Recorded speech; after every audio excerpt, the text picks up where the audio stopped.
పాడుకుందాం. మరి మనకు పరిచయమైన పాట ప్రతుల్లోనే పాడదాం. అదే పాట మరి పోయిన వారం కూడా అదే పాడినాం, ఇదో వారం కూడా అదే పాడుకున్నాం. సాములో రే బంజర సేద్యగా అపనే యేసు సేన మలజరవాసో కత్ర కత్రాకు సీజే. దేవుడు కలిగజేసి సంతోషం, ఆనందం, దేవుడి సన్నిధిలో మనల్ని ఏ విధంగా బలపరుస్తాడో ప్రభు మనల్ని ప్రోత్సహించడానికి పాట ఉంటుంది. ఆఖరి చరణము మరి మొదటి చరణం, 2 చరణాలు మాత్రం ఉంటున్నాయి కదా పాట ప్రతుల్లో. ఆ 2 చరణాలు మాత్రం పాడదాం. మరి ఆఖరి చరణము పలికినట్లయితే మనకు సహాయకరంగా ఉంటుంది. పాడు పాడుతున్నామా?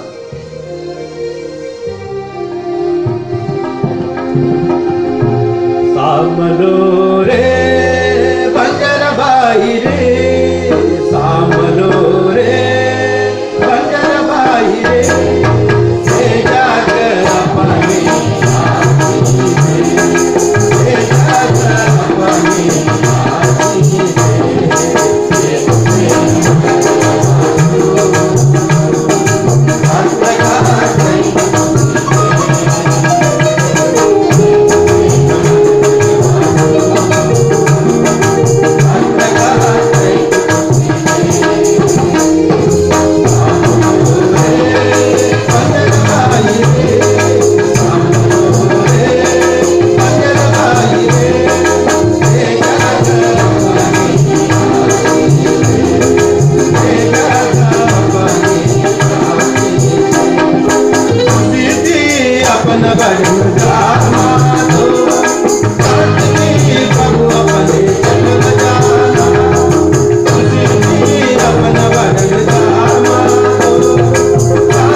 प्रभु देवेर वासुर जाड़ा जाड़ा दप्प मेलन आते तेपड़न तेपड़न रम्मुचु रम्मुचु आते तेपड़न तेपड़न रम्मुचु रम्मुचु पाड़ी पाड़ी मनकु विनी विनीगा मनकु परिचయం అయిపోయింది. ఆతే తెప్పడం తెప్పడం రమ్ముచు ఏంటిది? చప్పట్లు కొట్టుచు కరతాలు వాయించు ఆయన సన్నిధికి రండి, ఎదురగినంత పోతుంది రండి. అందరు మంచిగా గట్టిగా పాడండి. వేలే బావటి మదే వేలే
బైబిల్ పల్లవి మనం పాడుకుందాం.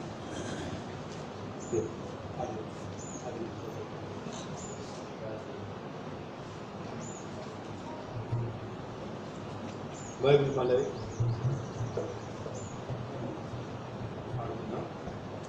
సమయాల్లో మనం దేవుని వాక్యం ఏ విధంగా మనల్ని బలపరుస్తుంటున్నది, దేవుని వాక్యంలో జీవం ఉంటుంది, వెలుగు ఉంటున్నది, ఆదరణ ఉంటున్నది, హెచ్చరిక ఉంటున్నది. మరి ఆ మాటలు మనం పాటలు పుస్తకం మీ దగ్గర పాటలు పుచ్చుకుంటే పాటలు పుస్తకం పట్టుకోండి, లేదంటే బైబిల్ పట్టుకోండి. రెండు కలిగిన వాళ్ళు రెండు పట్టుకోండి.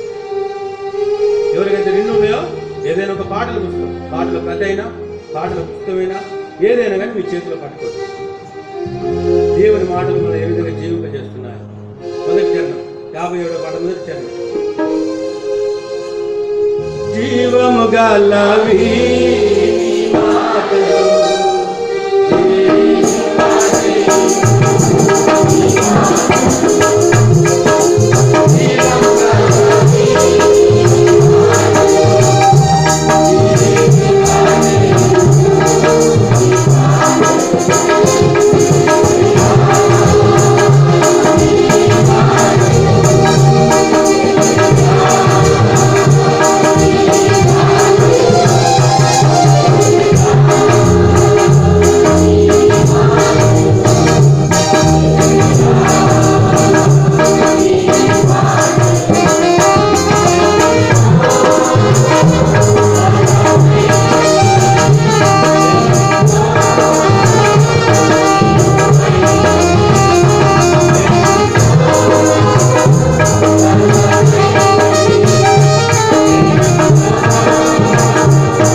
యోహాను సువార్త 6వ అధ్యాయం.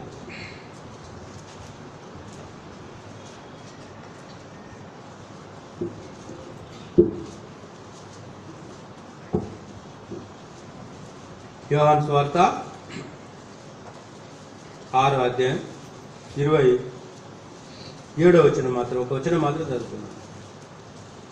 యోహాను సువార్త 6వ అధ్యాయము, ఇక్కడ ఇంక కొన్ని వచనాలు మనం చదువుకుంటే సహాయకరంగా ఉంటున్నది. 22వ వచనంలో చదువుకుందాం. యోహాను సువార్త 6వ అధ్యాయం 22వ వచనం నుండి కొన్ని వచనాలు, వచనం మార్చి వచనం. యోహాను సువార్త 85 పేజీ, కొత్త నిబంధనలో 85 పేజీ, పేజీ నంబర్ 85 కొత్త నిబంధనలో. యోహాను సువార్త 6వ అధ్యాయము 85 పేజీ 22వ వచనం చదువుతున్నాను, మీరు 23 చదవండి. మరునాడు సముద్రపు అతను నిలిచి ఉన్న జనసమూహం వచ్చి చూడగా ఒక చిన్న ధోని తప్ప అక్కడ మరొకటి లేదని, యేసు తన శిష్యులతో కూడా ధోని ఎక్కలేదు కానీ ఆయన శిష్యులు మాత్రమే వెళ్ళిరని తెలుసుకుని.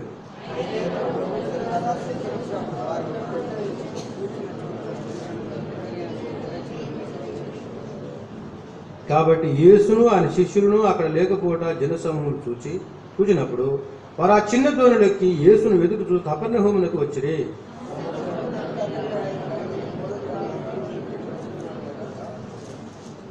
యేసు, మీరు సూచనలు చూచుట కాదు కానీ రొట్టెలు భుజించి తృప్తి పొందడం వల్లనే నన్ను వెతుకుతున్నారని మీతో నిశ్చయంగా చెప్తున్నాను.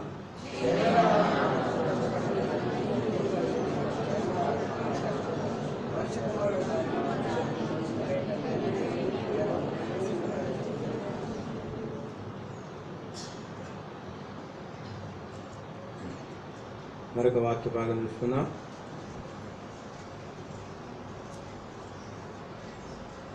యెషయా గ్రంథం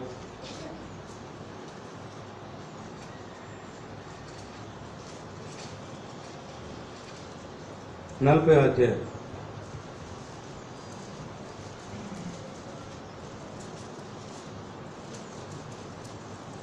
ఇరవై 28 నుండి 31 వరకు చదువుకున్నాం. యెషయా గ్రంథం 40వ అధ్యాయము 28వ వచనం నుండి 31 వరకు. యెషయా 40వ అధ్యాయం 28వ వచనం. నీకు తెలియలేదా, అని వినలేదా? బూది, పేజీ నంబర్ 601 పేజీ నంబర్ 601. కొత్త పాత నిబంధనలో 601 తీయండి. యెషయా గ్రంథం 40వ అధ్యాయము 601 పేజీ. నేను 28వ వచనం చదువుతున్నాను, 29వ వచనం మీరు చదవండి. నీకు తెలియలేదా, నువ్వు వినలేదా? భూదిగంతములను సృజించిన యెహోవా నిత్యుడగు దేవుడు, ఆయన సొమ్మశిల్లుడు, అలయుడు, ఆయన జ్ఞానం శోధించుట అసాధ్యము.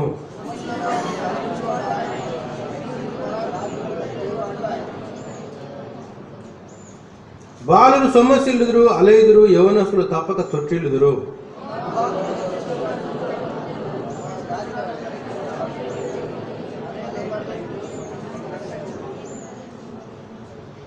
ప్రభు సాయం కొరకు ప్రార్థన చేస్తాం.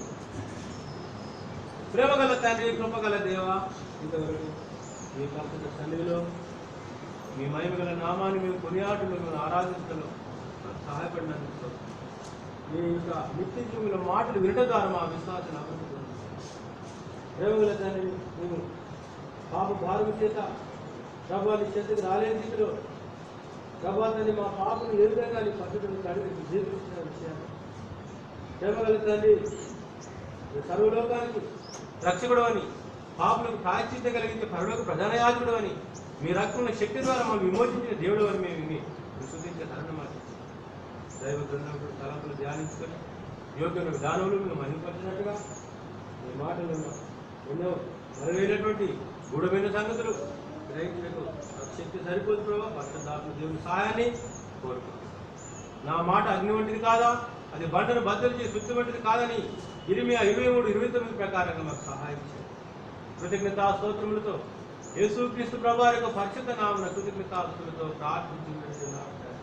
ఆమేన్.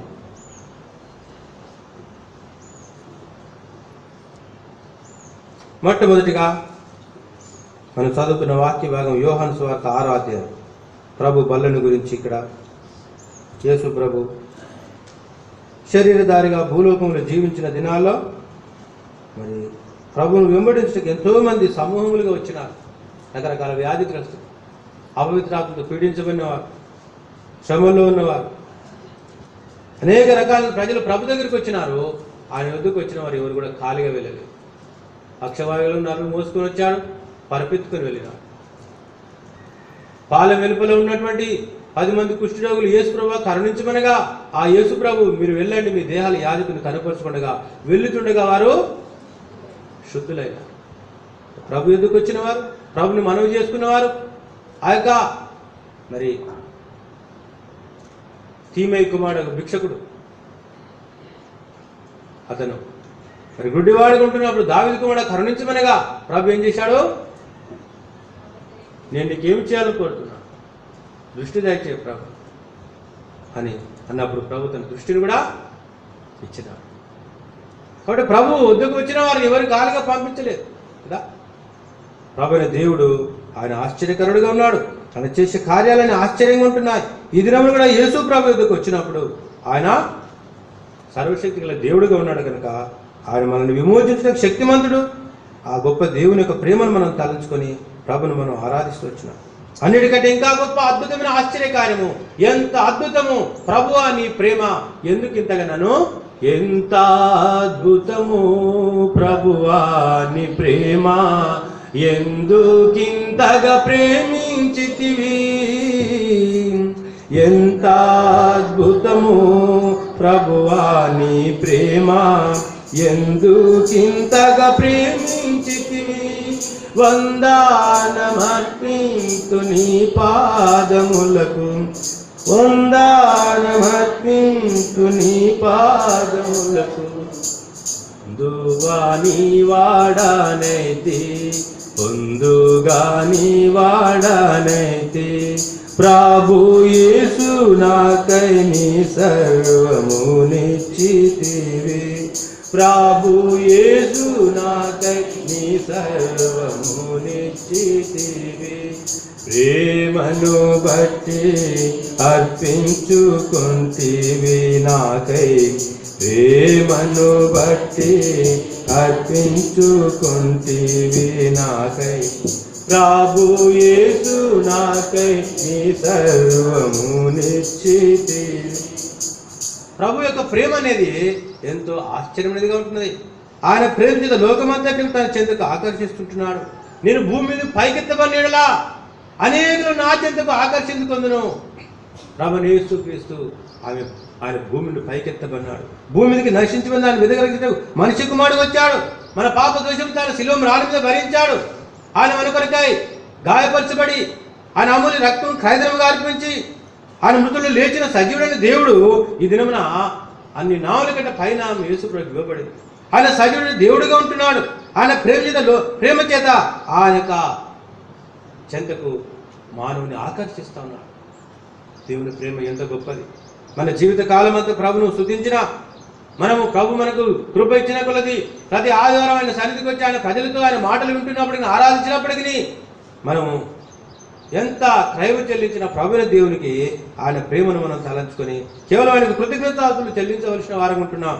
అందుకొరకే ఇక్కడ మనము యేసు ప్రభు చేసినటువంటి అన్నిటికంటే గొప్ప కార్యం ఏంటంటే ఆయన ప్రేమను బట్టి మనల్ని మనం అర్పించుకున్నాడు. మన కొరకై దేవుని కుమారుడు నన్ను ప్రేమించి నా కొరకు తన్ను తాను అప్పగించుకొనెను. ఒక కూడికలో దేవుడు చేసిన కార్యాల గురించి అనేకులు సాక్ష్యం ఇస్తా ఉన్నారు. ప్రభుని ఎట్లా రక్షించడానికి ఒక పెద్ద కూడిక ఏర్పాటు చేసి మీ జీవితంలో దేవుడు ఏమేమి కార్యాలు చేశాడో, ఎట్లా రక్షించాడో కొన్ని మాటలు చెప్పమంటాగా తరుణ మీద ఒక్కొక్కరు లేచిపోయి, ఈ విధంగా నేను కష్టంలో ఉన్నప్పుడు, నేను వ్యాధిగ్రస్తునిగా ఉన్నప్పుడు, నేను మరణ పడకలో ఉంటున్నప్పుడు ఆ ప్రభు ప్రేమ గురించి విన్నాను, నన్ను ప్రభు లేవనెత్తినాడు. దేవుని వాక్యం నేను ఉంటే ద్వారా ఒక కరపత్రిక చదువు ద్వారా నన్ను రక్షించినాడు. ఈ విధంగా ప్రభు యొక్క సన్నిధికి వెళ్ళి దేవుని మాటలు పాటలు ఉంటే ద్వారా రక్షించడానికి అనేక విధాలు సాక్ష్యం ఇస్తా ఉన్నారు. ఉత్సాహంగా ఆ యొక్క కూడికలు ఒక భక్తుడు కొత్తగా రక్షణ పొందినవాడు ఎప్పుడు నిలబడి ఇంతమంది ముందు నేను ఏమని చెప్పగలను అనుకుంటున్నాడు. కాళ్ళు చేతులు వణుకుతుంటున్నాడు. ఇంతమంది ముందు ఏమని చెప్పాలి, నేను లేచినాడు ధైర్యంగా.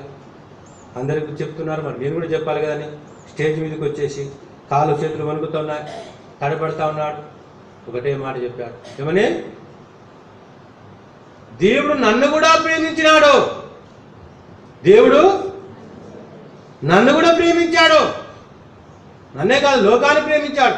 యోహాను 3:16 ఏమంటాడు? దేవుడు లోకముని ఎంతో ప్రేమించను, లోకములో ఉన్న సమస్త మానవాళిని అటువంటి నశించుకున్న నన్ను కూడా ప్రేమించాడు. నేను అటువంటి వాడను. ఆయన భక్సింగా కొత్తగా రక్షణ దినాల్లో సాక్ష్యం ఆశపడ్డాడు, కానీ ధైర్యం చాలడం లేదు. గడగడ ఉనుక్కుంటూ వచ్చి ఆయన చెప్పినాడంట, అయ్యా నేను ఈ బైబిల్ గ్రంథాన్ని చింపేసినాను తెలియక. ఏం చేశాడు? క్రైస్తవ కళాశాలలో, పాకిస్తాన్లో క్రైస్తవ కళాశాలలో చదువుతున్నప్పుడు ఒక మంచి, ఆయన ఇంటర్ చదువుతున్న సమయంలో ఒక మంచి మార్కులు ఆయనకు వస్తే వారు బహుమతి ఇచ్చారు బైబిల్. క్రైస్తవ పాఠశాల చదువుతున్నాడు, వాళ్ళ ద్వారా మేలు పొందుతున్నాడు. క్రైస్తవులు అంటే ద్వేషం, వారి ప్రక్కన కూర్చుకునేవాడు కాదు. తన చూసినట్లయితే అటువంటి స్థితిలో ఉంటున్నాడు. ఆ బైబిల్ ఇస్తే ఆ బైబిల్ చింపేశాడు, పుడలన్నీ చింపేసి మంచి అట్టలు ఉంటాయి అవి దాచిపెట్టుకున్నాడు. అట్టలు చాలా అందంగా ఉన్నాయి, పైన హోలీ బైబిల్ అని. ఆ అట్టలు చూస్తే లెదర్తో చేశారు అని, ఈ అట్టలు చాలా బాగున్నాయి. అట్టలు మాత్రం దాచిపెట్టుకొని ఆ పుట్టలన్నీ ఏం చేశాడు? చింపేశాడు. అరే దేవుడు ఒక దినమున కెనడా దేశంలో ఆ వెన్నిపేగని ప్రాంతాల్లో ఆయన ఒక క్రైస్తవ ఆరాధన ఓడలో జరుగుతుంటే ఆ నోటీస్ చూసేసి ఫలానా ఆదివారం ఫస్ట్ క్లాస్ కంపార్ట్మెంట్లో మరి కెనడాలో ఆరాధన జరుగుతుంది, ఎవరైనా రావచ్చు అని నోటీస్ కూడా చూశాడు. అరే ఫస్ట్ క్లాస్ కంపార్ట్మెంట్ అంటే మనం సమయం గడపచ్చు, మంచి వసతులు ఉన్నటువంటి షిప్పు, మరి దాంట్లో ఆరాధన జరుగుతుంది కదా అని చెప్పేసి మరి అక్కడ ఆరాధన కార్యంగా ఆరంభం. అనేక స్థలాలకు వెళ్ళాడు. మరి క్రైస్తవ ఆదివారం వెళ్దామని ఆయన కూర్చున్నప్పుడు అప్పుడు పాటలు పాడుతున్నారు. వర్తమానం ఇవ్వబడింది, పాటలు పాడుతుంటే వర్తమానం నిద్రపోతున్నాడు. మనందరం లేచి కొంతమంది మరి మోకరించి ఆరాధన చేస్తా ఉన్నప్పుడు కొంతమంది బలహీనలైన వారు కూర్చుండొచ్చు, కొంతమంది లేచి మోకరిస్తా ఉన్నారు. ఇక లేచిపోవడానికి ప్రయత్నం చేశాడు. ఆయన లేచేసి దాటుకొని వెళ్దామని వెళ్తున్నప్పుడు ఈ ప్రక్కన ఆ ప్రక్కన ఒకరు మోకరించున్నారు. ఆయన ఒకటి నేర్చుకున్నాడు, ఎవరు కూడా ప్రార్థన చేయని వాళ్ళని మనం ఆటంకం చేయొద్దు, వాళ్ళు దాటుకొని వెళ్ళొద్దు. ఎందుకు వెళ్ళాలి మన వాళ్ళు అని చెప్పేసి ఆయన కూడా జీవితంలో మొదటిసారిగా తన మోకాలు ప్రభు కొరకు ఉంచినాడు. మోకాలు ఎప్పుడైతే ప్రభు కొరకు ఉంచినాడో ఒక విధమైనటువంటి తన శరీరం అంతా ఉనికిపోతా ఉంది. ఒక స్వరం వినబడతా ఉంది, యేసు ప్రభు అని నామము సన్నుతించబడును గాక, యేసు ప్రభు అని నామము సన్నుతించబడును గాక అనే మాటలు వినబడతా ఉన్నాయి. అంటే యేసు ప్రభు నామంలో శక్తి ఉన్నది, ప్రభావం ఉన్నది. అయితే ఈ ప్రభు గురించి నేను తెలుసుకోవాలని ఆశపడ్డాడు. అదేదో మోకరించాడు. క్రైస్తవ ఆరాధన ముగించబడ్డది. తనకు ఆశ కలిగింది, యేసు ప్రభువారి గురించి నేను తెలుసుకోవాలి, ఆయన నామంలో ఏంటి శక్తి అని. మరి YMCA బిల్డింగ్కి వెళ్ళేసి ఒక బైబిల్ నాకు ఇస్తారా అంటే కొత్త నిబంధన మాత్రమే ఆయనకి ఇచ్చాను, న్యూ టెస్టిమెంట్. ఆయన చేతులకు మొదటిసారిగా ఆయన చెప్పినాడు, అయ్యా ఈ బైబిల్ గ్రంథాన్ని ముట్టుకుంటూ నేను అరవడం కాదు, నా పాపము చేతులు ఆ పరిశుద్ధ గ్రంథాన్ని చింపేసినాయి అని సాక్ష్యం ఇచ్చినప్పుడు ఆ తర్వాత ఆయన కొన్ని దినముల్లోనే ఆ బైబిల్ గ్రంథం చదివేశాడు. ఆ కొత్త నిబంధన ఇంకా పూర్తి బైబిల్ చదవాలని ఆశపడ్డాడు. 6 వారాల్లో పూర్తిగా బైబిల్ చదివేశాడు. ఆ తర్వాత దేవుడు నీతో మాట్లాడను, దేవుడు మాట్లాడిన స్వరము మరి బైబిల్ 500 సార్లు ఎక్కువగా దేవుడు మానవుతో మాట్లాడినట్టు గమనించాడు. నాతో కూడా ప్రభు మాట్లాడని ఆశపడ్డాడు. ఆ తర్వాత దేవుడు ఆయన రక్షించినప్పుడు, మరి యేసు ప్రభు రక్షకుడని తెలుసుకున్నప్పుడు సాక్ష్యం ఇచ్చాడు. ఏమని? ఆ సాక్ష్యం ఇస్తున్నాడు స్టేజ్ మీద, దేవుడు ఇటువంటి ఘోరపు పాపిని నన్ను కూడా ప్రేమించి నా కొరకు తన రక్తం చిందించి ఆయన రక్తం నా పాపాలు కడిగినాడు, ఎవరు నా జీవితాన్ని మార్చలేదు, యేసు ప్రభు మార్చేశాడు. ఆయన సర్వలోక రక్షకుడు, నా కూడా రక్షకుడు అయినాడని సాక్ష్యం ఇచ్చినాడు. ఆయన మాత్రం కాదు, అనేక మంది భక్తులు, సాధు సుందర్ సింగ్ గారే ఇప్పుడు మా ఇంటికి వచ్చినాం కదా, ఆయన అనేక ధనికమైనటువంటి కుటుంబంలో పుట్టినటువంటి వారు, కానీ వారి చదువు కానీ వారి యొక్క బంధువులు కానీ ఏ అధికారులు ఇవ్వలేని రక్షణ యేసు ప్రభు ద్వారానే దయచేయబడుతుందని ఆ భక్తులందరూ కూడా ప్రభుని ఎరిగినారు. ఎంతోమంది యేసు ప్రభు ఎంత శక్తి గలవాడు, ఆయన ప్రేమ ఎంత గొప్పది. అందుకే మన పాట ఎంత అద్భుతము, ప్రభు అని ప్రేమ ఎందుకు ఎంతగా దేవుడు లోకాన్ని ప్రేమించాడు. యోహాను 3:16, గలతీ 2:20 ప్రకారం దేవుని కుమారుడు నన్ను ప్రేమించి నాకు తాను he loved me and gave himself for me అనే ఒక మాట భక్తులు ఎంతో ఉత్సాహంగా చెప్పగలుగుతున్నారు. ఆయన నన్ను ప్రేమించి నా కొరకు తాను అప్పగించుకున్నాడు. అంత మాత్రం కాదు, ఆయన సంఘాన్ని ప్రేమిస్తున్నాడు. ఏ విధంగా ఉండాలి సంఘము? ఆయన రక్తం ఇచ్చి కమ్మన్నటువంటి సంఘము ముడత కలంకము ఏది లేకుండా నిందారహితంగా నిష్కలంకంగా ప్రభుని యేసుక్రీస్తు వచ్చినప్పుడు వాక్యం ఉదక స్నానం చేత పవిత్రపరిచి పరిశుద్ధపరిచికై దాని కొరకు తాను అప్పగించుకున్నాడు యేసు ప్రభు. అది చెప్పేసి 5:25 నుంచి 27 వరకు యేసు ప్రభు తన సంఘాన్ని ఎట్లా నిలబెట్టని కోరుతున్నాడు? మహిమగల సంఘముగా. అందుకొరకే ప్రభు బల్ల మనకిచ్చాడు, సావాసం ఇచ్చాడు, వాక్యం ఇచ్చాడు, దేవుని సన్నిధి ఇచ్చాడు. దేవుని కొరకు అంటే యేసు ప్రభు కొరకై మనం ఎదురు చూడడానికి. అందుకొరకే ఇక్కడ యేసు ప్రభు అక్షయమైన ఆహారం కొరకు కష్టపడండి, మనిషి కుమారుడు దాన్ని మీకు ఇచ్చును. ఏ వాక్యం? మనం యోహాను సువార్త 6వ అధ్యాయం చూసాం. ఎటువంటి ఆహారం అంటున్నాడు ప్రభు ఇక్కడ? క్షయమైన ఆహారం కొరకు కష్టపడకుడు కానీ నిత్య జీవం కలిగి అక్షయమైన ఆహారం కొరకే కష్టపడుడి, మనిషి కుమారుడు దాన్ని మీకు ఇచ్చును. అక్షయమైన ఆహారము అది నిత్య జీవం కలిగజేసి అక్షయమైన ఆహారం. ఈ ఆహారం ప్రభు బల్ల మీద ఉన్నటువంటి ఆ రొట్టె ద్రాక్షరసం ఎవరికి జ్ఞాపకం చేస్తా ఉంది? బల్ల మధ్యలో పెట్టారు. ఎందుకు? ప్రభు యొక్క ప్రేమ మానవాళి పట్ల ఎంతో ఉన్నతమైనది, అందరికి ఉపకారి, అందరికి ప్రభు, అందరి మధ్యలో ఉండే ప్రభు. కాబట్టి ప్రభు యొక్క ప్రేమను మనకు ప్రతి వారం బోధిస్తూ ఉన్నది కదా. అదే ప్రభు యొక్క బల్ల, ఆయన విలువబడిన శరీరము, ఆయన కార్చిన రక్తం మనకు జ్ఞాపకం చేస్తుంది. ఇది ఎటువంటి ఆహారం అంటే అక్షయమైన ఆహారం, నిత్య జీవం కలిగజేసే ఆహారం కదా. 104వ కీర్తన 15 వచ్చిన చదవండి ఎవరైనా. కీర్తన 104వ కీర్తన 15 వచ్చిన.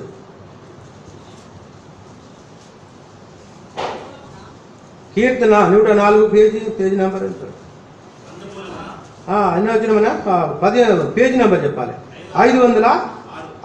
ఇప్పుడు చదవండి.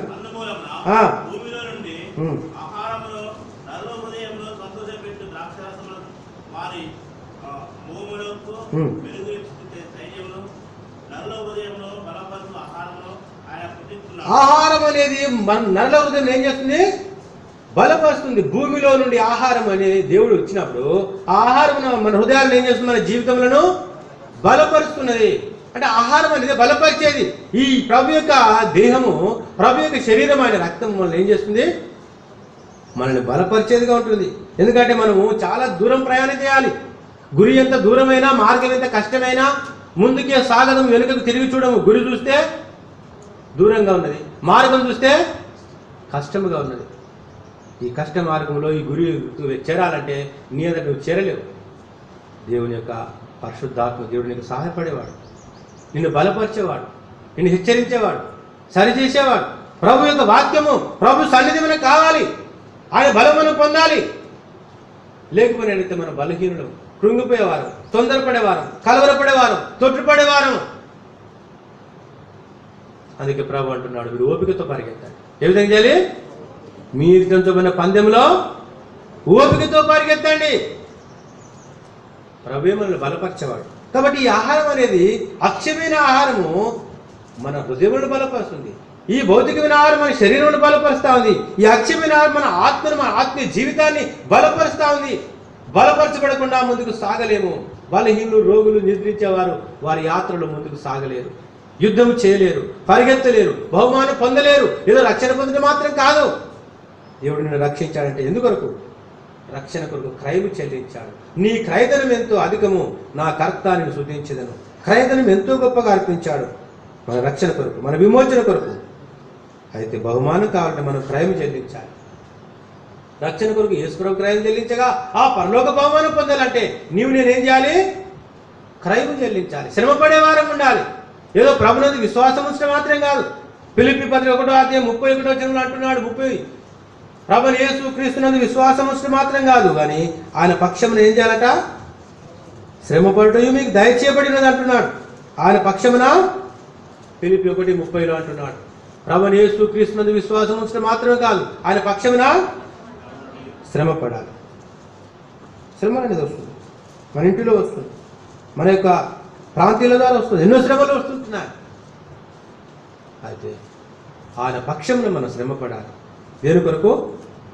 బహుమానం పొందదు కదా. అందుకొరకు ఇక్కడ మనం జ్ఞాపకం చేసుకున్నట్లయితే అక్షయమైనటువంటి ఆహారము కొరకు కష్టపడండి, మనిషి కుమారుడు దాన్ని మీకు ఇచ్చును. కాబట్టి అక్షయమైన ఆహారం అనేది మనల్ని ఏం చేస్తుంది?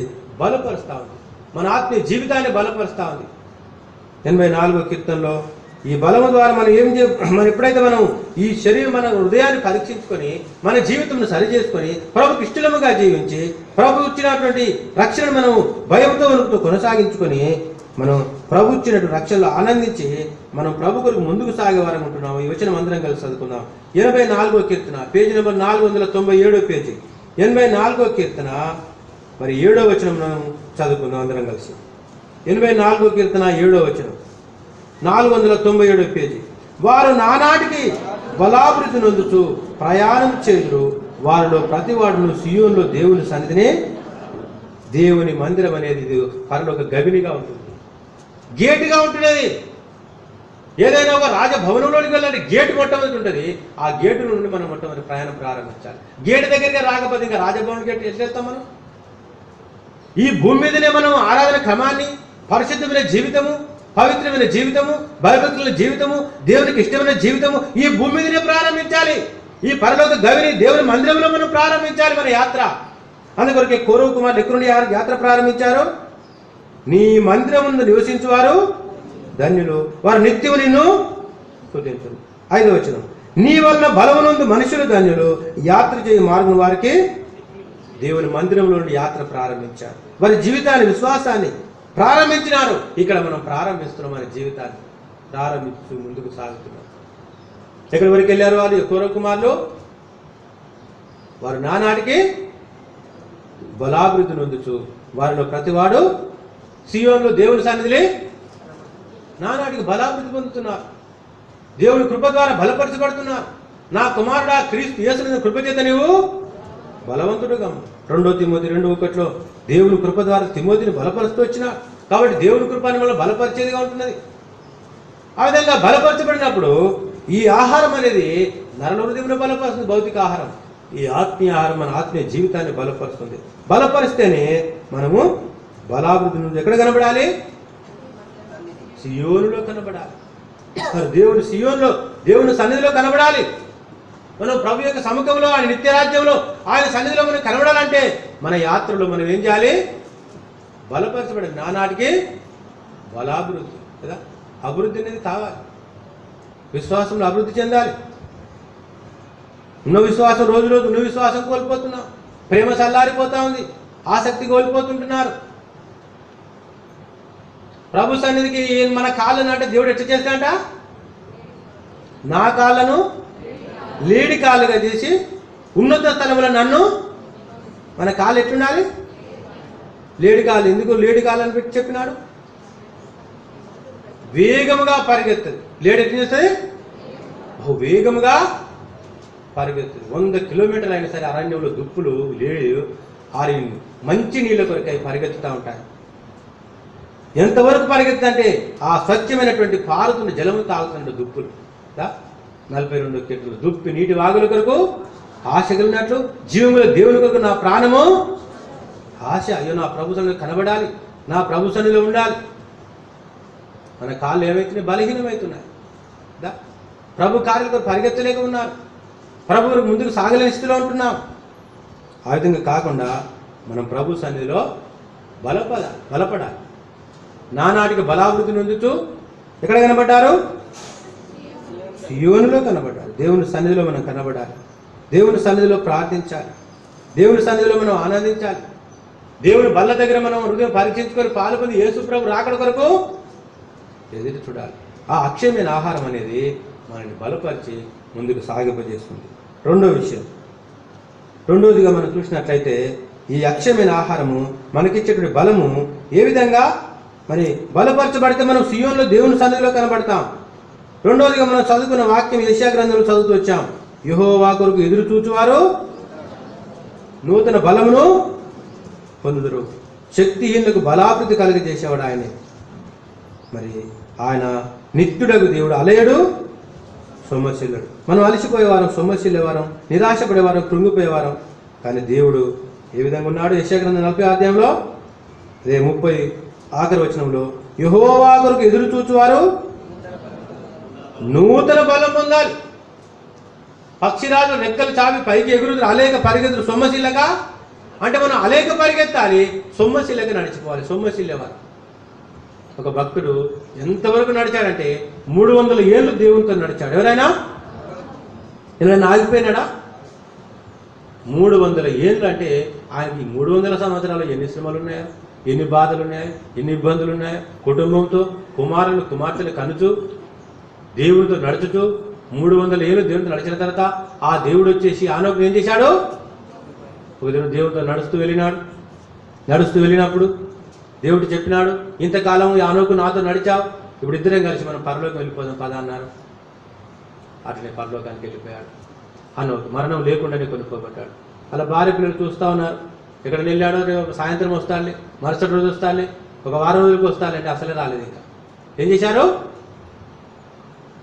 ఆ దేవుడితో పాటు ప్రభువైన యేసుక్రీస్తు వారు మేఘాల మీద వస్తున్నారు. వచ్చినప్పుడు ఏమవుతున్నారు? దేవుని సంఘం కూడా ఆ విధంగా మరణం లేకుండానే కొనుక్కోబడతారు. ఎట్లా? మన యొక్క ప్రభువైన యేసుక్రీస్తు వచ్చినప్పుడు ఆ మీదట సజీవులు నిలిచిన మనము ప్రభుని ఎదుర్కొంటకు ఆకాశ మండల మేఘాల మీద కొనుక్కోబడదాం సదాకాలం ప్రభుతో. చాలా అద్భుతమైన దినం అన్నట్టు. యేసు ప్రభు మధ్యాకాశం వచ్చేది అది ఆగమనం అంటారు, దాన్ని రాప్చర్ అంటారు. ఎత్తుకొని పోట ఆర్భాటంతో ప్రధాన దూత చెప్తూ దేవుని బూరతో పరలోకమును ప్రభు దిగి వస్తాడు. పరలోకమును ప్రభు దిగి వస్తాడు. ఎక్కడికి దిగి వస్తాడు? ఎక్కడికి దిగి వస్తాడు? మా ఇక్కడికి కాదు వచ్చేది. ఎక్కడికి? మధ్యాకాశానికి వస్తాడు. మధ్యాకాశంలో ఎవరున్నారు ఇప్పుడు? దురాత్మ సమూహం. ఎఫెసీ పత్రిక 6వ అధ్యాయంలో ఆకాశ మండలమందున్న దురాత్మ సమూహములతో మనము పోరాడుతున్నాం. ఎఫెసీ 6వ అధ్యాయం చూడండి. ఆకాశ మండలం ఎవరున్నారు? మొట్టమొదటి తెస్సలోనికీయులకు రాసిన మొదటి పత్రిక 4వ అధ్యాయము 16వ వచనంలో ప్రభువైన యేసుక్రీస్తు పరలోకం నుండి దిగి వస్తున్నాడు. ఆ మధ్యాకాశం దిగి వచ్చినప్పుడు మధ్యాకాశంలో పేజీ నెంబర్ 176వ పేజీలో చూసినట్లయితే ఆకాశ మండలంలో దురాత్మ సమూహములు 12వ వచనంలో ఉంటున్నాయి. ప్రస్తుత అంధకార లోకనాథులతో ఆకాశ మండలం దురాత్మ సమూహంతో మనము ఆకాశ మండలంలో మిడిలేర్ మధ్యాకాశంలో దురాత్మ సమూహములు. యేసుప్రభు ఎప్పుడైతే పరలోకములు దిగొస్తున్నాడో ఆ మధ్యాకాశానికి బైబిల్ చెప్తా ఉంది క్రీస్తుకు బెలియాలతో సంబంధము లేదు, వెలుగు చీకటితో పొత్తు లేదు, అవిశ్వాస విశ్వాసకి పాలు లేదు, జీవమైన దేవుని ఆలయంతో విగ్రహంలో ఏమీ పొందిక మీరు వారి మధ్య నుండి బయలువెళ్ళి ప్రత్యేకంగా ఉండి. ఇదంతా ఎక్కడ ఉన్నది ప్రత్యేకత? 2 కొరింథీ 6:18 నుండి అక్కడ ప్రత్యేకత గురించి రాయబడుతూ వచ్చింది. యేసుప్రభు ఎప్పుడైతే మధ్యాహ్నం దిగి వస్తున్నాడో దురాత్మ సమూహాలకు ఉండడానికి వీల్లేదు కనుక భూమికి దిగి వచ్చాయి. అప్పటికి భూమి నుండి సంఘం పైకెత్తబడింది. ఎక్కడ? మధ్యాకాశంలో. గొర్రెపిల్ల వివాహ సమయం 7 సంవత్సరాలు ప్రభు సన్నిధిలో దేవుని ప్రజలు ఉంటున్నారు, వారు బహుమానులు పొందుతున్నారు. అదే 7 సంవత్సరాలు భూమి మీద భయంకర శ్రమల కాలం. యాంటీక్రీస్తు అంత్యక్రీస్తు వస్తాడు, క్రీస్తు విరోధి వస్తాడు, నేనే క్రీస్తుని అనేకులను మోసపరుస్తాడు. ఇశ్రాయేల్ ప్రజలు కూడా మోసపోతారు. తన సఖ్యులతో ప్రభుత్వం నిరాకరించాడు, మళ్ళా మెస్సియాసుని కనిపెడుతున్నాడు. అంత్యక్రీస్తు ఏకీభవిస్తారు, జెరూసలేం ఆలయం కడతారు. ఆలయంలోకి వచ్చి నేనే దేవుని నన్ను పూజించమంటారు. అప్పుడు వారు వ్యతిరేకమవుతారు. ఇప్పుడు భయంకర శ్రమలు జరుగుతూ ఉంటాయి, శ్రమలు మహాశ్రమలు వస్తాయి. అయితే నీతిమంతులు కీడు చూడకుండా కొనుక్కోబడతారని యెషయా చెప్తున్నాడు. నీతిమంతులు ఎట్లుంటారు? దుర్దినములు, కీడుకరమైన దినములు, భయంకర దినములు లోకానికి రాబోతున్నాయి, ఇప్పటికి జరుగుతూనే ఉన్నాయి. లోకంలో విద్య విస్తరిస్తూ ఉంది, జ్ఞానం విస్తరవుతుంది, డబ్బు విస్తరిస్తూ ఉంది, మోసాలు ఎక్కువైపోతున్నాయి, పాపాలు ఎక్కువైపోతున్నాయి, దుర్నీతి ఎక్కువైపోతూ ఉంది, తిరుగుబాటు ఎక్కువైపోతూ ఉంది. ఎంతోమంది చెడు నేర్చుకుంటున్నారు. మంచి నేర్చుకుంటే జీవితకాలం అంతా కూడా సరిపోతుంది. చెడు నేర్చుకోవాలంటే ఒక అరగంట కాదు, 1 నిమిషం కూడా చాలు. లోకంలో చెడు ఎక్కువైపోతాం. అయితే చెడును మనము ఎట్లుండాలి? మంచిదాన్ని హత్తుకొని చెడుదాన్ని ఏం చేయాలి? అసహించుకోవాలని బైబిల్ చెప్తాను. యెహోవా యందు భయభక్తులు కలిగి ఉంటే చెడుతనం అసహించుకుంటే, నువ్వు దేవునికి భయభక్తులు కలిగి ఉన్నావంటే ఏం చేయాలి? సామెతలు అంటున్నాడు, యెహోవా యందు భయభక్తులు కలిగి ఉంటే చెడుతనమును అసహించుకోండి. అయ్యా ప్రభా, లోకం చెడుతనంతో నింపబడింది, బలాత్కారంతో నిండి ఉన్నది. ఎప్పుడు నువ్వు వస్తావో ప్రభా? మరి నువ్వు వచ్చినప్పుడు నేను ఎత్తబడాలి కదా తండ్రి. ఆ దిన పేపర్కి వస్తుందండి, ఇంతమంది మిస్ అయిపోయారు, ఎక్కడ పోయినారో తెలియదు. భయంకర విషయం. విమానాలు పైకి పోతుంటే చాలామంది విమానం నుంచి పైకి వెళ్ళిపోతున్నారు, విమానాలు యాక్సిడెంట్ జరిగిపోతున్నాయి. మరి అనేక రకాల భయంకర శ్రమలు రాబోతున్నాయి. సమాజంలో దేవుని బిడ్డలు వెళ్ళిపోతా ఉన్నారు, అద్భుతమైన కార్యాలు జరిగిపోతా ఉన్నాయి. అందుకొరకే ఇక్కడ యెహోవా కొరకు ఎదురు చూస్తూ వారు ఏం జరుగుతున్నది? నువ్వు యేసు ప్రభు రాకడకు ఎదురు చూస్తే నీకు నూతన బలం ఇస్తాడు. ఈ ఆహారం ఇచ్చేది ఇదే. ఈ ఆహారం మనకు బోధించేది యేసు ప్రభు రాకడ. ఆయన కొరకు ఎదురు చూడాలి. క్రీస్తు యేసు ప్రభుని రాకడ కొరకు ఎవరు ఎదురు చూచెదరో ఏం చేయాలి? నిత్యానందముతో సాక్ష్యం ఇవ్వాలి. ఎక్కడ ఇవ్వాలి? సర్వలోకంలో ఇవ్వాలి. సర్వలోకానికి వెళ్ళలేవు. వేరే రాష్ట్రం పోవాలంటే భాష సరిపోదు, వేరే రాష్ట్రం పోలేవు. పక్కనన్న వీధిలోకి వెళ్ళాలి కదా. పక్క గ్రామానికైనా వెళ్ళి ప్రభుని దేవుడు నన్ను రక్షించాడు, నా పాపాలు క్షమించాడు అని ప్రభు గురించి సాక్ష్యం ఇవ్వాలి. అదే ఎదురు చూడడం అంటే. ప్రభు గురించి ఎదురు చూస్తుంటే నువ్వు సాక్ష్యం ఇవ్వాలి, బలం పొందాలి. పక్షిరాజు ఎందుకు వచ్చింది పేరు? మిగిలిన పక్షులని పైపైన ఎగురుకుంటూ పోతాయి, పిట్టలు కానీ కాకులు కానీ పక్షిరాజు ఇక్కడే కాదు, పైకి చాలా ఎగిరిపోతుంది. ఎందుకు? దానికి ఉన్నంత పెద్ద రెక్కలు ఏ పక్షులకు ఇంత పెద్దగా చాపుతాడు రెక్కలు వాటి, అందుకే అంత పైకి ఎగురుతుంది. కనుక నీకు నాకు రెక్కలు ఉండాలి. ఏ రెక్కలు? పరలోకంలో 2 రెక్కలతో ఎగురుతున్నాయి, 2 రెక్కలతో కాళ్ళు కప్పుకున్నాయి, 2 రెక్కలతో ఎగురుతూ యెహోవా దేవుడు పరిశుద్ధుడని నిత్యం ఆరాధించిన చెరూబులు దేవదూతలు. రెక్కలు అనగా పైకి ఎగరడానికి సహాయపడతా ఉన్నాయి. 2 రెక్కలు మనకు ఉండాలి. ఒకటి మనకు రక్షణ, రెండోది సాక్ష్యం. రక్షణ ఉంటే అదే ఒక రెక్క. రెండో రెక్క ఏంటి? సాక్ష్యం ఉండాలి. సాక్ష్యం కలిగి ఉండాలి. సాక్ష్యం లేకుండా ఎగరలేము. మనం ఒక్క రెక్కతో ఎగరలేము. ఏదో రక్షణ ఉన్నంత మాత్రమే పైకి ఎగరలేము, నూతన బలం పొందలేము. దేవుడు రక్షణ ఇచ్చినందుకు రక్షణలో స్థిరంగా ఉండి ఆ రక్షణ గురించి సంతోషించి ఇతరులను రక్షణ నడిపించాలి. అది రెండో రెక్క.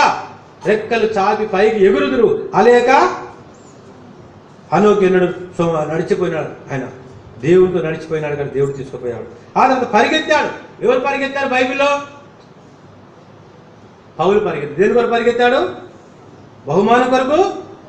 ఈయన నడిచినందుకు దేవుడితో వెళ్ళిపోయినాడు, పరిగెత్తినందుకు బహుమానం పొందాడు కదా. కాబట్టి పరిగెత్తే జీవితం, ఓపికతో పరిగెత్తాలి కదా. గురి యొద్దకు పరిగెత్తాలి. అలాగే పరిగెత్తు సొమ్మశీలక. కానీ అక్షయ ఆహారం అనేది మనం ఏం చేస్తా అంటే ఒకటి బలాభివృద్ధి కలిగించే సియోన్లు కనబడేటట్టు చేస్తుంది. రెండోదిగా దేవుని కొరకు మనం ఎగిరి బహుమానం పొందడానికి కొరకై సహాయపడుతుంది ఈ అక్షయమైన ఆహారం. మూడోదిగా మనం ఏ విధంగా బలం పొందేవారు ఉంటున్నాం కానీ ఈ మాటతో మనం ప్రభు యొక్క సన్నిధిలో మనం బలలో పాల్పొందుతాం. కానీ ఎన్నో అంటే మనం చదువుకోవాల్సినటువంటిది ప్రభు యొక్క సన్నిధిలో బలపరచబడేటువంటి విధానం గురించి చెప్తున్నాడు. దానియేలు గ్రంథం, దానియేలు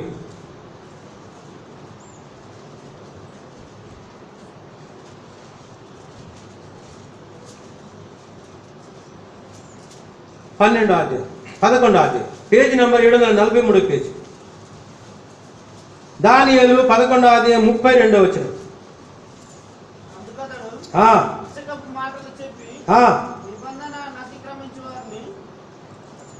743 పేజీ చదవనండి.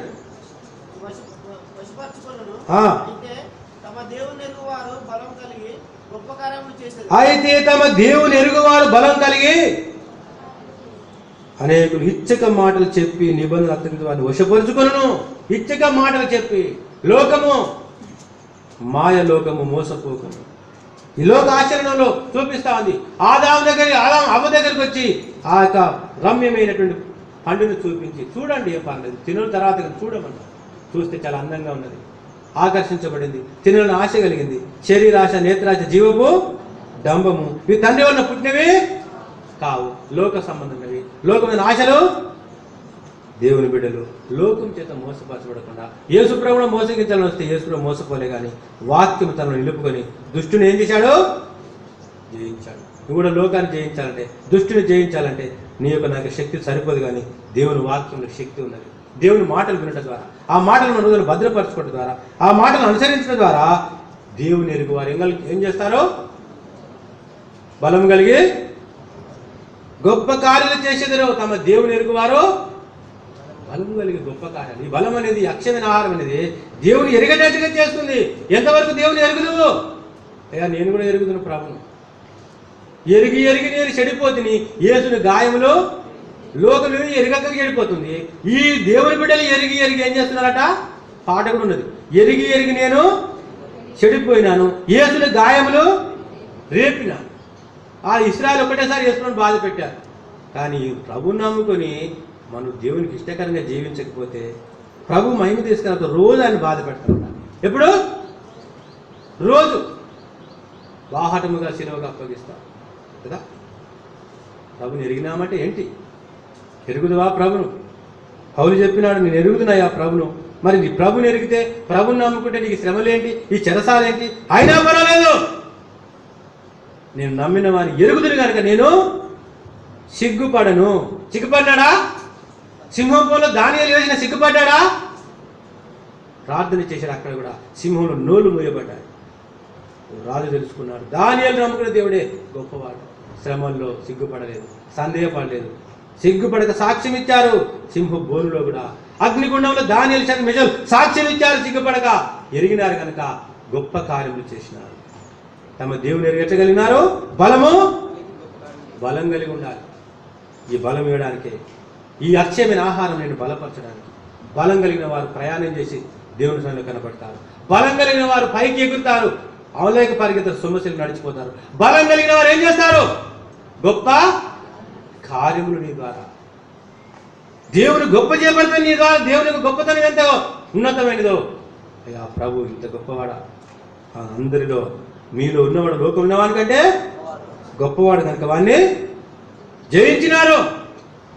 జయించే జీవితం శోధనలైనా, దుఃఖంలైనా, నిరాశైనా, సందేహంలైనా, భయంలైనా, అవమానాలైనా ఏదైనా జయించుకుంటూ ముందుకెళ్ళాలి. కానీ వెనుక వైపు చూడకూడదు, ప్రజల వైపు చూడకూడదు. విశ్వాసం కర్తని కొనసాగుతున్నా యేసు వైపు చూడడానికి బహుమానం పరమకే ప్రభుని దేవుడు ఈ విధంగా మన జీవితంలో ఒక స్థలంలో ఒక యోహాను అనే ఒక భక్తుడు ఉన్నాడు. జాన్ జీవితవాడిగా ఉంటున్నాడు. ఒక ధనికునికి చాలా పెద్ద తోట ఉన్నది. ఎంత పెద్ద తోట అంటే 100 ఎకరాల కంటే పైన. ఆ తోట మొత్తం ఫలములు, రకరకాల పుష్పములు, ఎంతో పనివారు తనకు. అది ఒక దగ్గర కదా, ఎన్నో స్థలాలు ఉన్నాయి. చాలా పెద్ద ధనికుడు అన్నట్టు. ఆ యొక్క ధనికుడు ఏం చేస్తాడంటే ఆయా స్థలాల్లోనికి వెళ్ళేసి కారులో కానీ తన యొక్క వాహనం మీద వెళ్ళి అక్కడక్కడ పనులు చేస్తా ఉన్నాడు లేదా చూసి వస్తూ ఉంటాడు. పని వారు నమ్మకంగా చేస్తున్నారు, లాభం బాగా వస్తూ ఉందా, ఏం కొరత లేదు, చాలా పెద్ద ధనికుడు. ఒక దినం ఒక స్థలంలో ఒక క్రైస్తవుడు, పేద క్రైస్తవుడు ఒక తోటలో పని చేస్తూ ఉన్నాడు. పని చేస్తూ మరి ఆకులు పడిన ఆకులన్నీ కూడా చీపురు గడ్డతో ఊడవాలి, ఆ తోటలకు నీళ్లు కడతా ఉండాలి. ఆయన పని, ఎంతోమంది పని ఉన్నారు. ఈయన క్రైస్తవుడు, సామాన్యమైన క్రైస్తవుడు, ఆ తోటలో నీళ్లు కడతా ఉన్నాడు. నీళ్లు కడుతున్నప్పుడు ఆ యొక్క యజమానుడు వచ్చాడు. ఆకులన్నీ రాను తుడిచేసి ఆ చల్లపూట మరి తెచ్చుకున్న భోజనము, ఎండిపోయిన కొన్ని రొట్టె ముక్కలు, ఒక పచ్చడి, ఒక సామాన్య భోజనము మరి ఇప్పి ఆ చెట్టు కింద కూర్చొని ఆయన వచ్చే సమయానికెల్లా నేను గమనించలేదు, ప్రార్థన చేసుకుంటున్నాడు. ఏమని? ప్రభువా, ఈ రొట్టెలు ఇచ్చినందుకు, ఈ ఆహారం ఇచ్చినందుకు నీకు స్తోత్రములయ్యా. ఈ లోకంలోనే కాదు, నీ ప్రేమ ఎంతో గొప్పది ప్రభువా, నువ్వు నాకు పరలోకం సిద్ధపరుస్తున్నావు. దేవానికి స్తోత్రములని దేవుని స్తుతించుకుంటూ ఉత్సాహంగా సంతోషంతో ఆ దేవుడు ఇచ్చిన భోజనం తిని సంతృప్తిగా ఉన్నాడు. ఆ ధనికుడైన వాడు ఆ తోటలో సంచరిస్తూ వచ్చినప్పుడు మరి ఈ బీదవాడైనటువంటి యోహాను ప్రార్థన విన్నాడు. యోహాను, ఎంతసేపు చేశావు ప్రార్థన, ఏ భోజనం, యేసుప్రభు నమ్ముకున్నావా, దేవునికి ఏం మేలు చేశాడు. చూడండి ఎంత పెద్ద ధనికుని, నువ్వు ఇంతకాలం ప్రభుని నమ్ముకున్నావు, నువ్వు ఇదే స్థితిలో ఉన్నావు, నాకు పరలోకం సిద్ధపరచబడుతుంది, అక్కడ బంగారు వీధులు ఉన్నాయి, ప్రభు అది నాకు శాశ్వతమైందని చెప్తున్నావు, దేవునికి ఏం మేలు చేశాడు అని చెప్పి ఆయన ఇంకా సమయం కొద్దిగానే ఉంటుంది కాబట్టి వెళ్ళిపోతూ ఉన్నాడు. వెళ్ళిపోతుంటే ఏమన్నాడు? అయ్యగారు, దొరగారు, ఉండండి. ఏంటిది? అయ్యా, గత రాత్రి నాకు ఒక కళ వచ్చింది. ఏం కళ? ఒక ధనికుడైనటువంటి పెద్ద ధనికుడు చనిపోయినాడు. రాత్రి 12 గంటలకు చనిపోయినట్టుగా వచ్చింది. ఈ మాటలన్నీ కూడా పిచ్చి మాటలు, వెర్రి మాటలు, ఇటువంటి చాలా మాట్లాడతాడు. ఏందని ఆయన ఏం చేశాడు? వెళ్ళిపోయినాడు. మాట్లాడిన తర్వాత ఆయనకి ఈ మాటలు జ్ఞాపకం వస్తున్నాయి. ఏమని? చనిపోయింది ఎవరు? ధనికుడైనటువంటి వాడు చనిపోయాడు. 12 గంటలు రండి అన్నాడు. ఈయన ఇక కారులో ప్రయాణమే వెళ్ళిపోతా ఉన్నాడు. అప్పటికి సాయంత్రం 6 గంటలకు ప్రారంభించాడు, 7 గంటలకు వెళ్ళిపోతా ఉన్నాడు. ఈ మాటలు జ్ఞాపకం వస్తున్నాయి. ఏమని? ఒక ధనికుడైన వాడు చనిపోయినాడు. ఇంకా ఈయనకి ఏమిటంటే 9 గంటల నుంచి ఆలోచన వచ్చింది. ఈ ముసలివాడు ఏం చెప్పాడు, ఈ బీదవాడు 12 గంటలకు ధనికుడు చనిపోయింది, నేనే కదా ధనికుడిని. ధనికుడు ఎవరు? నేనే ధనికుడిని. 12 గంటలని చెప్పాడని చెప్పి ఇక 9 గంటల నుంచి గుండె వేగం కొట్టుకుంటాను. 10 అయిపోయింది. 10 అయిపోయినకి ఎంత ఉన్నదిగా? 2 గంటలే ఉన్నది. ఈ 2 గంటల్లో గమ్యం చేరుకున్నాడు. ఇంక ముందే చేరుకున్నాడు. 11 గంటల కంటే ముందే 10:30కి చేరుకున్నాడు. ఇక మళ్ళీ అంతా కార్యక్రమం ముగించుకొని భోజనం చేసుకొని పడక మీదకి వెళ్ళాడు. పడక మీద కొంచెం నిద్ర వస్తలేదు ఆయనకు. ఏం చూస్తున్నాడు? గడియారం చూస్తున్నాడు. ఎన్ని గంటలకు చనిపోతుందని చెప్పారు ధనికుడు? కళ వచ్చినాడు ఈయనకు. 12 గంటల టైం చూసుకుంటున్నాడు. 11 అయింది. ఇంకెన్ని గంటలు ఉన్నదిగా? 1 గంట మాత్రం. 12 గంటలకు చనిపోయి ఈ ముసలాయన చెప్పాడు, ఈ బీదోడు చెప్పాడని చూస్తా ఉన్నాడు. గడియారం 11:30 అయింది. ఇంకెంత టైం ఉంది? అరగంట ఉంది. ఇంకా గుండె వేగం కొట్టుకుంటుంది. ఏమయ్యా, నేనే దానికి చచ్చిపోతానైంది, ఈయన చెప్పాడని ఈ గుండె మీద చేయి పెట్టుకొని నిద్రపోకుండా చూస్తా ఉన్నాడు. 11:15 అయింది. ఇంకెంత ఉన్నది? 15 నిమిషాలు అవుతున్నాయి, నేను పోతున్నాయింది అనుకుంటున్నాడు. ఎందుకంటే ఏ ధనము నిన్ను రక్షించలేదు, ఎవరు నిన్ను రక్షించలేరు. కాబట్టి ప్రాణం పెట్టాడు, ఎవరు ఆపుకోలేరు. మరి ఏది ఇట్టి చెప్పాడని చెప్పేసి గుండె పట్టుకొని ఇంక 5 నిమిషాల టైం ఉన్నది. ఇక పోతున్నాయింది అనుకుంటున్నాడు. అనుకున్న టైంలో ఏమున్నది? 5 నిమిషాలు గడిచిపోయింది. 12 గంటలు అయిపోయింది. చనిపోలేదు. బాగానే ఉంది. 12 గంటలు 5 నిమిషాలు అయిందబ్బా, ఈ మాట చెప్పుకునే వచ్చింది కదా అనుకున్నాడు. 12:30కు వార్త వచ్చింది. అయ్యా, మీ యొక్క మరి తోటలో పనిచేసే బీదవాడైనటువంటి యోహాను 12 గంటలు చనిపోయాడు. 12:30కి వార్త వచ్చింది. ధనికుడు చనిపోతాడు, బీదోడు చచ్చిపోయింది. ఎవరు చచ్చిపోతారు? బీదవాడు. ఈ బీదవాడే ధనికుడు. ఎవరు? బీదవాడు కాదీనా. ఎవరైనా ధనవంతుడు. ఎవరు ధనవంతుడు? మన ప్రభుని యేసుక్రీస్తు కృపను ఎరుగుదురు కదా. ఆయన ధనవంతుడండి, తన దారిద్ర్యం ఉన్న మిమ్మల్ని ధనవంతులుగా చేయడు, కానీ మీ కొరకు ఏమైనాడు? దరిద్రుడైపోయాడు. మనలాను ధనవంతులు చేయను, దారిద్రుడాయేను మన ప్రభువు. మనలాను ధనవంతులుగా చేయను, దారిద్రుడాయే మన ప్రభువు. రక్తము కాచేను పాపులకై, అంగీకరించు శ్రీ యేసుని. రక్తము కాచేను పాపులకై, అంగీకరించు శ్రీ యేసుని. చూడుము ఈ క్షణమే కల్వారిని, ప్రేమా ప్రభువు నీకై నిలుచుండెను. గొప్ప రక్షణ నిలువా యేసుడు, సిలువలో వేలాడుతున్నాడుగా, సిలువలో వేలాడుతున్నాడుగా. లోకంలో దరిద్రుడి స్థితిలో ఉన్నా, పేద స్థితిలో ఉన్నా, సామాన్య స్థితిలో ఉన్నా ఆ విశ్వాసం గొప్పది. పరలోకంలో నాకు ధనం సిద్ధపరుస్తున్నాడు, నాకు పరలోకం రాజ్యం సిద్ధపరచబడుతుంది, అది నాకు శాశ్వతము, ఇది నాకు శాశ్వతం కాదని దేవుడు ఇచ్చిన రక్షణ బట్టి ఆయన ధనవంతుడికి చేయబడినాడు. అప్పుడు జ్ఞాపకం వచ్చాడు బీదవాడు. ఈ ధనవంతుడంటే బీదవాడా? పరలోకం ఉందా? బంగారు వీధులు ఉన్నాయా? మరి ఎంత ధనవంతుడైనా, ఎంత గొప్పవాడైనా లోకంలో రక్షణ లేకపోతే, పాప క్షమాపణ లేకపోతే, ఈ భయంకరమైనటువంటి పాపంలో జీవితం మరణము, నిత్యమైన నరకము, నీళ్ళ చుక్కలేనట్టు భయంకర స్థలము, ఆ నరకమును తప్పించి నిన్ను భూలోకంలో ధనవంతుడిగా రక్షణ ఆనందం ఇచ్చి పరలోక రాజ్యం ఇచ్చటకు ధనవంతుడైన దేవుడు నీ కొరకు దరిద్రుడైనాడు, రిక్తుడైనాడు, రక్తం చిందించాడు, ప్రాణం అర్పించాడు, మరణించి తిరిగి లేచాడు. ఆయన ప్రేమను రుచించినావా? ఆయన ప్రేమను బట్టి ఆయన నీ కొరకు అర్పించుకున్నాడు. ఆయన దేహం అంతా రూపడింది, ఆయన రక్తం అంతా చిందించబడింది. ఏ రక్తం చుక్క ఆఖరి వరకు ఆయన క్రయం చెల్లించాడు. ఆయన ప్రక్కలో పొడిచినప్పుడు ఏమొచ్చినాయి? రక్తము, ఒంటిలో రక్తం అంతా అయిపోయినాక ఏముంటుంది? ఇంకా నీళ్లు మాత్రం. ఆ నీళ్లు కూడా వచ్చాయి. అంత ప్రేమని కొరకు చూపించాడు. ఆయన ప్రేమను తలంచుకొని ఆ ప్రభుని దేవుని కొరకై జీవించాలని ప్రభుని యేసుక్రీస్తు నీ కొరకు దరిద్రుడైనాడు, నేను ధనవంతునిగా చేయటకు. కాబట్టి ఆ వ్యక్తి ఆ దినం నా మాట వినగానే, ధనవంతుడు అంటే అక్కడ నేను ఈ లోకంలో చూస్తే ధనంగా ఉన్నా కానీ ఆత్మీయంగా చూస్తే దారిద్ర్యమైన స్థితిలో ఉన్నానని ఆ మాట జ్ఞాపకం చేసుకున్నాడు. ఆయనకి ఎంత గొప్ప బహుమానం, ఎంత పరలోకం, ఎంత గొప్ప ఆనందం. అది నీకు కావాలంటే కేవలం ప్రభువైన యేసుక్రీస్తు నీ జీవితంలో చాలినవాడు, నీకు రక్షణ ఇచ్చేవాడు, పాప క్షమాపణ ఇచ్చేవాడు, నీ కలవరాన్ని తొలగించేవాడు, నీ కన్నీరు తుడిచేవాడు, నీ భారాన్ని తొలగించేవాడు, నీ ప్రార్థన ప్రతిఫలం ఇచ్చేవాడు. ఈ లోకం కొద్ది కాలమే, దీనికి శాశ్వతం కాదు, శాశ్వతం పరలోకం ఉంటుంది. దాన్ని ఇవ్వడానికి యేసు ప్రభు నీ కొరకు క్రయం చెల్లించాడు. రండి నా యొక్క బల్ల చెంతకి రండి, నా ప్రేమను రుచించండి, నా బిడ్డలుగా జీవించండి, నా రాకడికి ఎదురు చూడండి. ప్రభు యేసు చెప్తున్నాడు. ప్రభు ఎప్పుడు వస్తున్నాడో తెలియదు, ఏ క్షణం ఈ లోకం వదిలిపెడితే మనకు తెలియదు. సిద్ధముగా ఉండి ఆయన మహిమాతో రాకడ కొరకై ఎదురు చూసుకుంటే ప్రభు మనకు సహాయం చేయాలి.